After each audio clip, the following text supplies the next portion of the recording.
আসসালামু আলাইকুম। কেমন আছেন সবাই? আশা করি আপনারা সবাই পরিবার পরিজন নিয়ে অনেক অনেক ভালো আছেন। আমিও আলহামদুলিল্লাহ আমার পরিবারের সবাইকে নিয়ে ভালো আছি। আজকে আরেকটি নতুন ভিডিও নিয়ে চলে আসলাম আপনাদের মাঝে।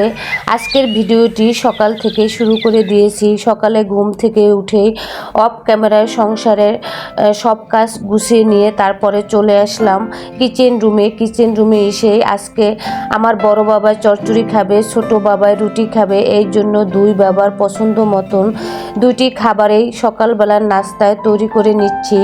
চচ্চড়িটা হয়ে গিয়েছে, রাইস কুকারে চচ্চড়িটা রান্না করে নিয়েছি। তারপরে আমার বড় বাবাটার সবচেয়ে পছন্দের খাবার কাঁচা মরিচ দিয়ে শুটকি ভর্তা। আজকে এই ভর্তাটা করব, কেননা আমার বড় বাবাটা আরেকদিন পরে মাদ্রাসায় চলে যাবে, ওর ছুটি শেষ। এর জন্য বাবাটার পছন্দ মতন ওকে খাইয়ে দিচ্ছি, কেননা আমার বাবাটায় আবার আসতে আসতে প্রায় অনেক দিন পরে আবার দেখা যায় ও বাসায় আসবে। এর জন্য ও বাসায় আসলেই চেষ্টা করি আমার বড় বাবাটার পছন্দ অনুযায়ী খাবারের। তারপরে এই যে ভর্তাটা রেডি হয়ে গিয়েছে, তারপরে চলে আসলাম আমার ছোট বাবাটার পছন্দর মতন খাবার তৈরি করার জন্য। 4-5টা রুটি বানিয়ে নিয়েছি। তারপরে এই যে রুটিগুলো এখন ভেজে নিচ্ছি। অফ ক্যামেরায় কিন্তু আমি চাটা করে নিয়েছি, সেটার ভিডিওতে নিয়ে আসলাম না। সব কাজ যদি ভিডিওতে দেখাতে যাই দেখা যায় ভিডিও অনেক বড় হয়ে যাবে। এখন থেকে ভাবতেছি ভিডিও আর বড় দিব না, এখন ছোট ছোট ভিডিও শেয়ার করব। এর জন্য আজকের ভিডিওটি খুবই ছোট করে সাজিয়েছি। রুটিগুলো ভেজে নেওয়ার পরে তারপরে কিন্তু আমি অন্য একটা চুলায় ওদের জন্য ডালের চচ্চড়া বানিয়ে নিয়েছি, কেননা আমার বাচ্চাগুলো আবার দেখা যায় রুটি দিয়ে ডালের চচ্চড়া পছন্দ করে।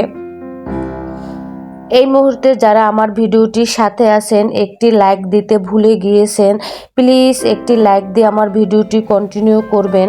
আপনার একটি লাইক দেখা যায় আপনি দেখার সাথে সাথে আরও অনেকজনের কাছে আমার ভিডিওটি পৌঁছে দিবে, আর অনেকজনকে দেখার সুযোগ করে দিবে। আর আমার ভিডিওটি কোথাও যদি কথা বা কাজ আপনাদের কাছে ভালো লেগে থাকে তাহলে আমার চ্যানেলটিকে একটি সাবস্ক্রাইব করে নিতে পারেন। আর পাশে থাকা বেল অপশনে অবশ্যই প্রেস করে রাখবেন। আমি যখনই কোনো ভিডিও আপলোড করব আপনাদের কাছে নোটিফিকেশন আকারে পৌঁছে যাবে। আপনি কিন্তু সময় সুযোগ করে আমার ভিডিওটি দেখে নিতে পারবেন।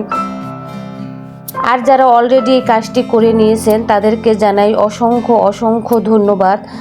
তারপরে এই যে গত ভিডিওতে আপনাদের দেখিয়েছিলাম যে আমি বাচ্চাদের ঘুরতে নিয়ে গিয়েছিলাম, সেইখান থেকে নার্সারি থেকে কিছু গাছ নিয়ে এসেছি। তখন বলেছিলাম যে নার্সারি থেকে কি কি গাছ নিয়ে আসলাম সেগুলো আপনাদের দেখাবো। এর জন্য এই ভিডিওতে আপনাদের দেখিয়ে দিচ্ছি আমি নার্সারি থেকে কি কি গাছ নিয়ে এসেছি। এখানে দেখা যায় বেলি ফুলের গাছ নিয়ে এসেছি। তারপরে এই যে পাতাবাহার গাছটা দেখতেছেন, এটা আমার বড় বাবাটা খুবই পছন্দ। এই গাছটা ও নিয়ে আসবে, তার জন্য ওর পছন্দ মতন এই গাছটা নিয়ে এসেছি। এই গাছটা আপনাদের ভাই এনেছে পেয়ারা গাছ। আমি বলেছিলাম যে পেয়ারা গাছটা নিও না, না সে পেয়ারা গাছটা আনবে, তার জন্য সে পেয়ারা গাছ নিয়ে এসেছে। তারপরে এই যে ফুল গাছটা দেখতেছেন, এই ফুল গাছটার নাম ফার্স্ট লাভ। আমি এর নাম প্রথম শুনলাম, আপনারা কেউ জানেন কিনা এই ফুল গাছটার নাম ফার্স্ট লাভ। তারপর একটি গন্ধরাজ ফুল নিয়ে এসেছি, আর আর কিছু আনিনি।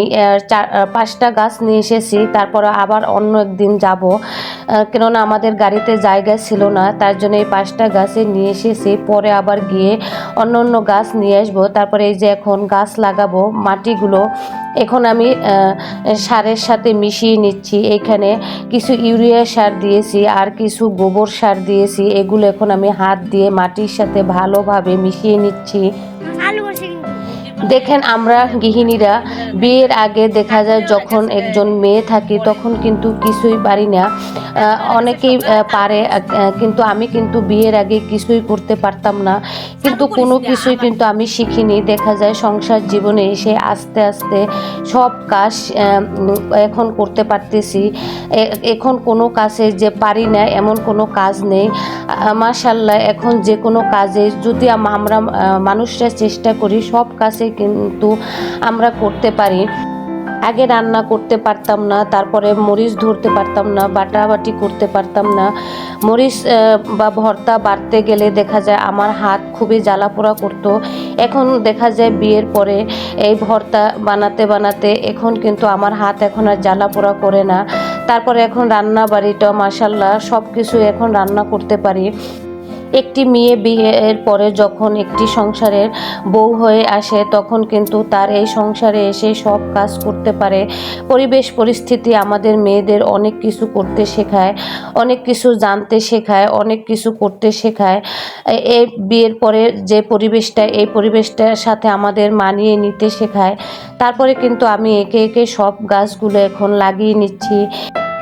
গাছের যে প্যাকেটগুলো আছে ওই প্যাকেটগুলো আমি কেচি দিয়ে কেটে নিচ্ছি। তারপরে গাছের যে মাটিগুলো আছে সেগুলো কিন্তু আমি হাত দিয়ে তারপরে আলগা করে দিচ্ছি, কেননা এখন যদি সব মাটিগুলো আমি ফেলে দিই, নতুন মাটি দিই, তাহলে দেখা যায় গাছগুলো মরে যাবে, গাছগুলো কিন্তু তাহলে বাঁচাতে পারবো না। এর জন্য কিন্তু এই যে গাছগুলোর মাটিগুলো আমি হাত দিয়ে বা কেচি দিয়ে আলগা আলগা করে দিয়ে তারপর টবে লাগিয়ে নিচ্ছি।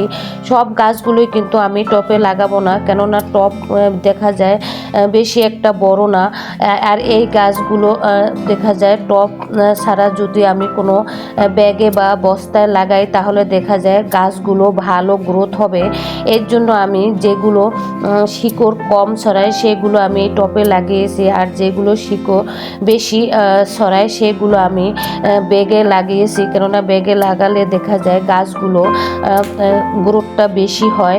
এর জন্য আমি 3টে টবে লাগিয়ে আর 2টা গাছ কিন্তু আমি ব্যাগে মাটি দিয়ে সেগুলো লাগিয়ে নিয়েছি। এইভাবে কিন্তু আমি আমার বাগানে অনেকগুলো গাছ লাগিয়েছি।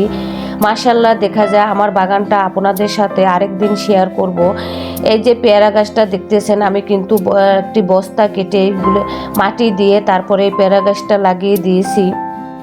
আজকে এই পর্যন্তই। আপনারা সবাই ভালো থাকবেন, সুস্থ থাকবেন। আবার নতুন কোনো ভিডিও নিয়ে চলে আসবো। আল্লাহ হাফেজ।